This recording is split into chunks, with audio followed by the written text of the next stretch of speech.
few words about fear and about privilege. I'm Jewish Israeli. I grew up in Tel Aviv, Israel. The land on which my family's house is, I discovered there was a village called Sumayel, and there are refugees from that village in Israel and in refugee camps. The water that I drank all my life, much of it was pumped from the West Bank, and while I was drinking it, families in the West Bank were short of water, and families in Gaza are drinking polluted water because we destroyed their water purification systems. All my life I enjoyed freedom of movement, while many of the Palestinians I know had difficulty getting to hospitals, getting to schools, getting to their families. Facing those facts makes me feel very fearful. It doesn't make me feel comfortable facing those things. But I think that's the only way forward. And that's the reason why we are supporting this bill. It isn't in order to create divisions. We realize this is very uncomfortable for a lot of people. It makes us uncomfortable too. But we don't think that the way forward is just to say we are afraid and therefore these things cannot be discussed. We are insisting that these things really happened. We have proof that they happened. We've heard evidence they happened. And the only way forward is to recognize them. Instead of looking at the situation with more of an objective light, it's a binary, Israel versus Palestine, Jews versus Muslims. But this issue is more about human rights, about individuals, in fact, who need justice, and who need justice from all of you. I remember a few months back when you actually ensured that this resolution, this bill was passed, and this got vetoed. But Will Smelko does not speak for me, and Will Smelko does not speak for the hundreds of people who are sitting behind me. What you all need to do as ASUC senators is think objectively about this bill. Is it about justice? Is it about ensuring that individuals who are not protected by the system should be in fact protected? Because that is ultimately your goal. Because remember, senators, you may be sitting on a stage right now, but tomorrow you will be students just like us, and we will see you in class, and you better articulate about why and how you voted for the way you did.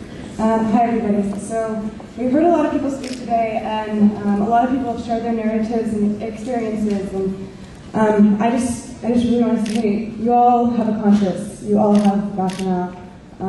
So let's make a few things really clear. For one thing, don't let anyone undermine your intelligence by telling you that the occupation is too complicated for you to understand. Because by doing so, we are effectively undermining our ability as human beings to empathize. To empathize with each other and to understand each other's struggles. So for those of you who have claimed that this bill is divisive, we are comparing the tension in this room to the division of apartheid walls, which doesn't make much sense to me. If divestment is hostile, then where do we begin to describe the hostility of a military occupation? For those who claim that it is not an issue to be discussed or decided by a student government, I just have to ask, then what the hell are we doing at the University of California, Berkeley? Why the hell are we here if we are not here to engage the world and the problems plaguing its children through this institution of intellectualism and activism? But more importantly, for those of you who fear God, for those of you who have purpose and humanity, why the hell are we living on this earth, on this planet, if we have the opportunity to help somebody and we let it slip? You know, what are we doing? Just think about your conscience, fear God, and know that you're here for a purpose and you have the opportunity to do something. I feel like at this point, all this talk has been making a spectacle of my people and my people's struggle. We've showed you enough pictures, facts, people talking about, lives lost, amputations, deaths. And it's hard for us to speak about this, but some of us hold it in because we've been through so much. The S word comes into mind. And so I called my auntie and my family from Gaza about an hour ago. And I told them what happened, people who saw their families, 29 shots right next to them, their cousin. I told you guys about my family from Gaza with no clean water. I probably didn't tell you guys about my cousin in an Israeli jail fighting for his rights as a Palestinian. They hooked him on a cow hook upside down so the blood can flow to his brain. When they put you upside down, just like the way they carry meat, put cockroaches in his mattresses. So I told her, honestly, I don't know what else to tell these folks, I don't know what to tell them. And she said, well, Israelis live really good lives. They got health care, they got jobs, my auntie in Gaza. And but she said, you know what, tell them this. I want that same opportunity. I can get the time. Enough of the light. I want that same opportunity. I want that opportunity to live. I want that opportunity to live. You're a liar. To not vote for this is to not have love, have no heart, and no justice. That's it.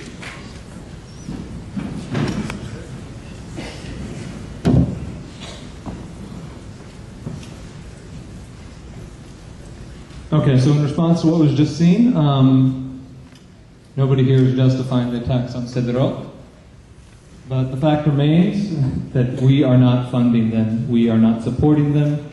The Qassam rockets from Hamas do not bear Cal's name, and the much, much greater devastation that has been visited on the people of Gaza and the West Bank do. The links are quite clear, quite evident, and you've seen the facts before you again and again. This is not singling out Israel. Israel is singled out already by the United States government for $4 billion annually of military aid. This is more than any other country. It's received more aid than all of sub-Saharan Africa combined in the last 50 years. The #1 U.S. Military aid recipient. This is about removing that imbalance in a political way, but also in a way that directly impacts our investments here.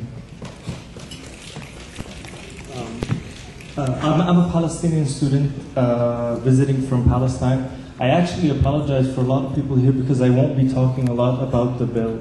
I want to talk to you, senators. I wrote an article to be published in the Daily Cal, but it wasn't published. I meant it for you. It was titled, "It's not important what we think about the divestment bill, but how we think about it." This is the third time I stand in front of you. The first 2 times I asked you to vote for the divestment bill.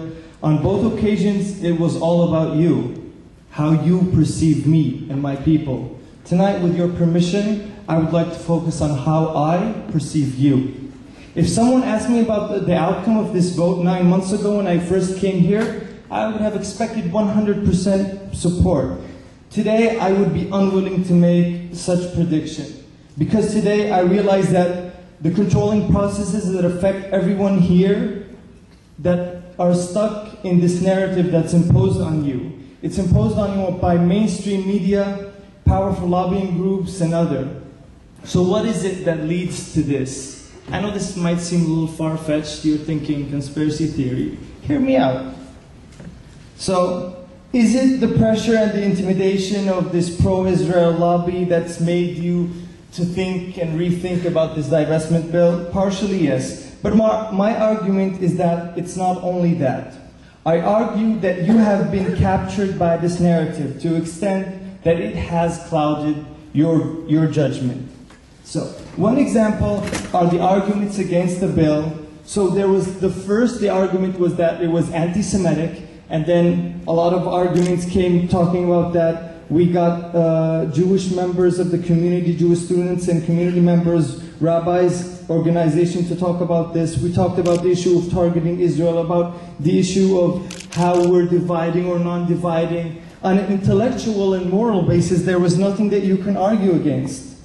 Some claim that they've been marginalized from the bill, but what about all the Palestinians on campus? What about all the people that are here? No, tell me really, I mean, people who showed up today because they felt marginalized, are they less than the people who say that we are marginalized? I only have 1 minute, so I want to say what I wanted to say in my article. It was a story about a Palestinian woman. She lost 48 members of her family in the attack on Gaza, 48 members. And when they killed them, after the massacre, the Israeli army wrote inside the house, "Death for Arabs, Arabs are piece of shit." And they wrote down one down and 1 million to go. If this happened anywhere else in the world, would you really think if these are war crimes or not? I really don't see how that is. You see, for you, a Palestinian has been reduced in your minds where the best version of my people is a dark-skinned person who is yelling. And the worst person, the worst case, is just one number on a report. Our case today, we have one today for sure, because our battle was against hegemony and double talk. 1,000 people are here. 6 universities in the US are already talking about divestment. We have won before the vote because our goal was to shed light on the suffering of the Palestinian people under the Israeli industrial complex, and that's exactly what we did. The only ones who are left to win are you, when you override this veto and when you gain respect. The last thing I just want to say is that this narrative that is capturing you is the same narrative that called Nelson Mandela and Malcolm X terrorists. I'm going back home in 3 weeks, and I'm telling you now, and I'm wearing my hatta, if those were terrorists, then I am a proud indigenous Palestinian freedom fighter.